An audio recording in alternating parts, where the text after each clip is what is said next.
E-commerce performance metrics literally show how your business is doing. Selling online without keeping track of your e-commerce metrics is like driving with eyes closed. No business can survive if you don't follow how you're doing and compare progress over time. We know it's hard to decide what online business metrics to monitor, especially if you're at the beginning of your entrepreneurial journey. That's why we compiled this short guide to the most important key performance indicators in e-commerce to start with. What e-commerce metrics to track? While gathering as much information as possible can give you valuable insights, don't jump so deep before you have your essential controls in place. First, you need the overall picture of your business performance every day. The key e-commerce metrics you need to look at for potential problems are not so many. A decent e-commerce metrics dashboard should have them all. E-commerce performance metrics monitored for you. Average acquisition cost. This e-commerce performance metric measures how much it costs to acquire a new customer. What's tricky is that you pay for website traffic, but not all of it converts to customers and sales growth. If you want to ever make a profit, you have to optimize your acquisition channels so you only pay for quality traffic and keep cost in check. Sometimes, less traffic with higher conversion rate may prove more profitable than huge traffic that barely converts. Analyze all acquisition channels you have: social media, ads, review sites, referrals, etc. to evaluate which ones really make the difference for your business. Spending your marketing budget in the right places means you'll be paying only as much as you can afford for acquisition. Make sure you know what that maximum cost is and never exceed it. Otherwise, you might actually be losing money in the effort to bring in new customers. Also, remember to segment costs by location, because prices are different for Europe, North America, and the rest of the world. Customer lifetime value. Customer lifetime value is one of the most important e-commerce performance metrics. It measures how much any given customer spends with your online shop throughout the customer lifecycle. It's calculated by subtracting the acquisition cost from the revenue earned from them. See where things get complicated? You may be getting good revenue from a customer, but when the acquisition cost is too high, you'll need a lot more orders to break even. It's hard to predict CLV, but once you notice really high-value customers, examine their behavior and try to replicate their experience with others. Their journey discovering your products and offers can be used as a basis for site redesign, incentives that worked, all-star products that always trigger loyalty, etc. Customer lifetime value is naturally tied to retention. Add spending habits to your list of behaviors to watch when analyzing customers. Loyalty and regular orders not always mean higher value of orders. Many people shop only at a discount. Shift your best retention magic tricks to the few unicorns who spend $500 with you at one sitting. Average order value. CLV brings us to this e-commerce metric. It's the cost-effective alternative to getting new traffic. After all, it means more revenue at a fraction of the cost, less acquisition and transactional costs. Why is it one of the most important KPIs? Because it's an insight into how mad about your products people are. We all want to be that store that captures customers with everything they've ever wanted and get orders for $1,000 at a time. Of course, it also depends on your products.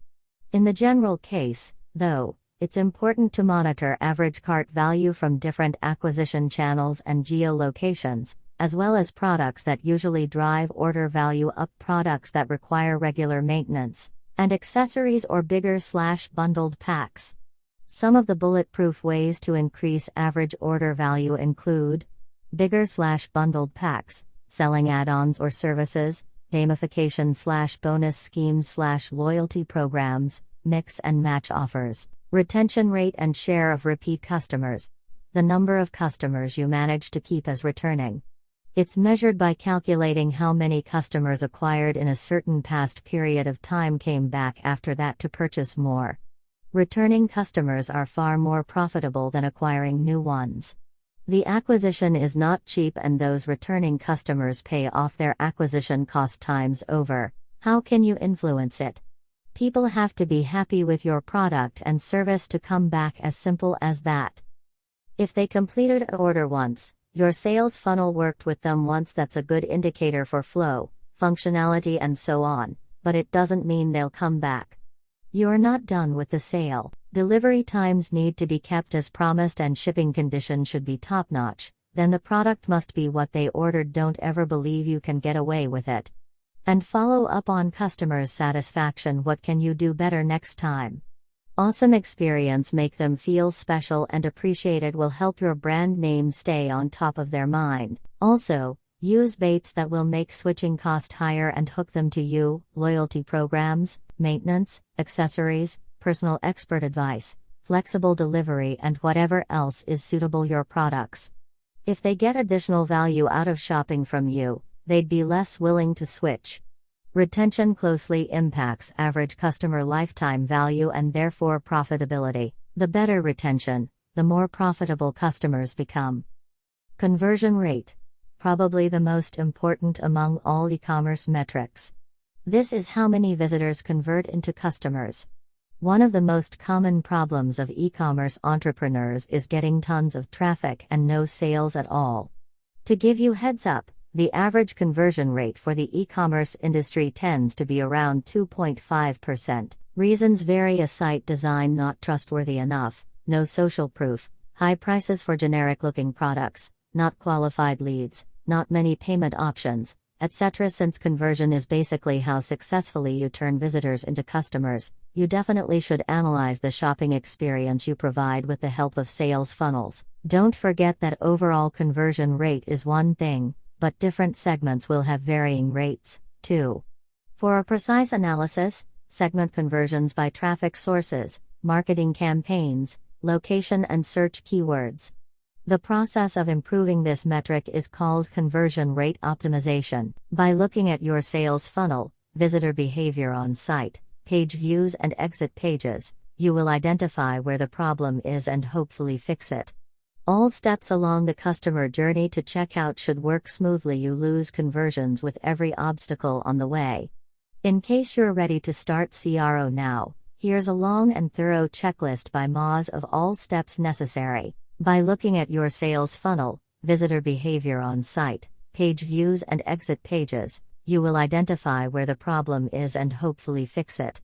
All steps along the customer journey to checkout should work smoothly. You lose conversions with every obstacle on the way. Average profit margin. This is what you earn from each product after deducting what you paid for supplying it. It is presented as a percentage of the retail price. What portion of the retail price is your profit? That's what you work for. You may be selling tons, but as long as you're not making any profit, you might as well quit the business. Always try to keep the margin higher than the average acquisition cost if you want to have a sustainable online business. It's completely normal to have high-performing products that yield you a sweet margin, whereas others barely make you anything. Try to keep in check the average margin of each category as well as the overall margin. What can you do about it? As the formula suggests, the profit margin increases as retail price goes up and cost of goods sold goes down.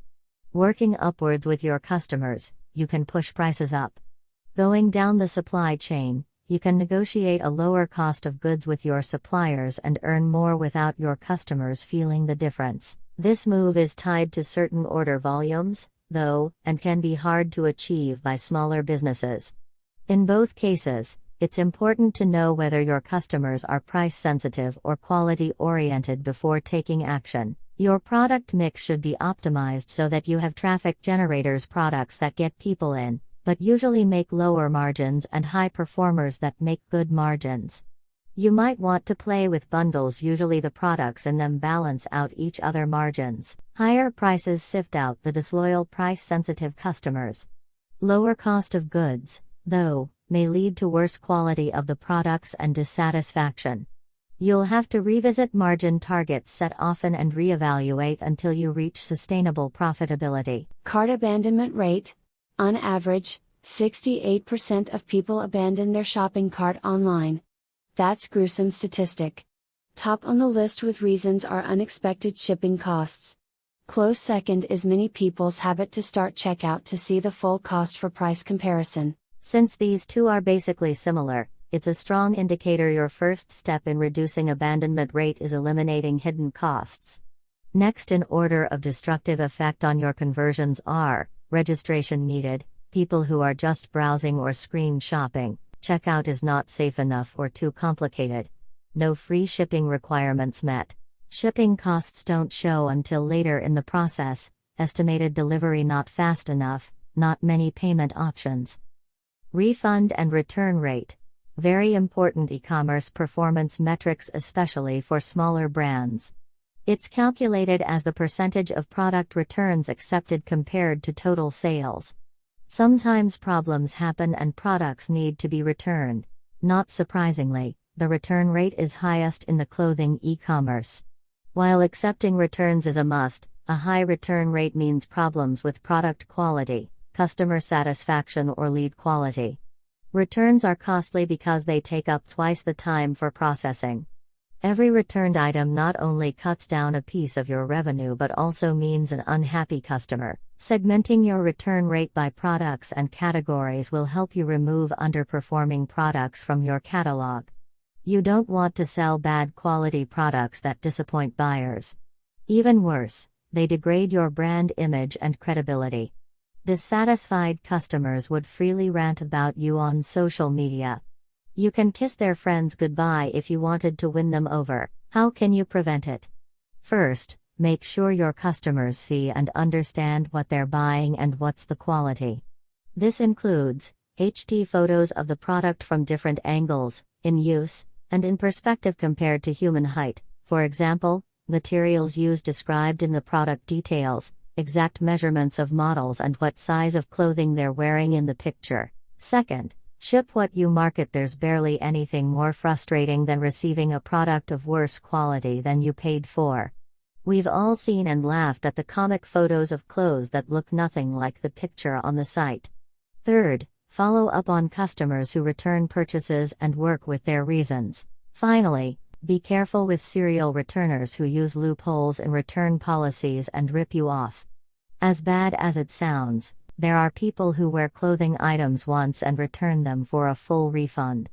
Shopify outlines how to set strict return policies to eliminate them.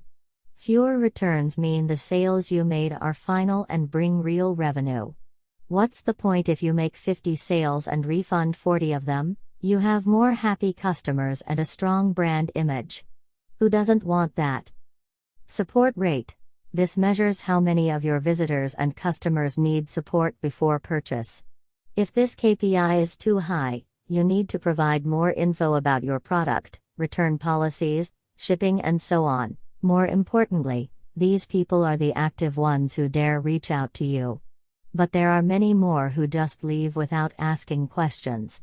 To address this problem, first, make your support contacts live chat, mail, phone visible and user-friendly.